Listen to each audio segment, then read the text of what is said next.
Hello friends, आप लोग कैसे हैं। उम्मीद करते हैं आप लोग ठीक होंगे, आप लोग हेल्दी होंगे।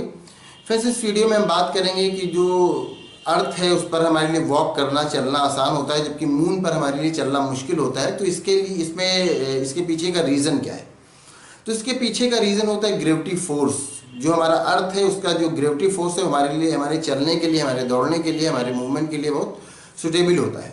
लेकिन जो मून का ग्रेविटी फोर्स है वो अर्थ के कंपेरिजन में कम है, इसलिए वहाँ पर चलना मुश्किल हो जाता है। वो फिर वहाँ पर वो तैरने जैसी कंडीशन बन जाती है, वहाँ पर हम मजबूती से कदम रख के नहीं चल सकते। और यही अगर ग्रेविटी फोर्स हमारे अर्थ का इससे ज़्यादा हो जाए तो फिर हमारे लिए चलना मुश्किल हो जाएगा, क्योंकि हमें लगेगा कि वेट बहुत बढ़ गया और हमारा पैर ज़मीन में पूरी तरह से जम गया, उसको उठाना हमारे लिए मुश्किल हो जाएगा।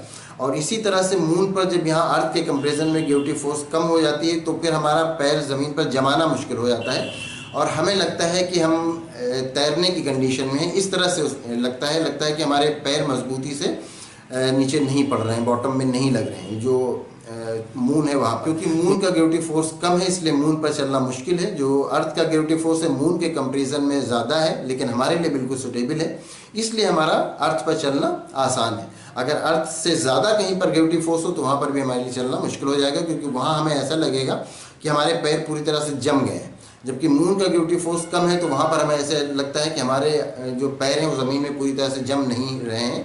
मतलब ये कि मून की ज़मीन पर हमारे पैर पूरी तरह से जम नहीं हो रहे हैं, तो इसीलिए वहाँ पर चलना मुश्किल होता है, क्योंकि वहाँ का ग्रेविटी फोर्स कम है। तो उम्मीद करते हैं ये वीडियो आपके लिए इन्फॉर्मेटिव होगी। Thank you.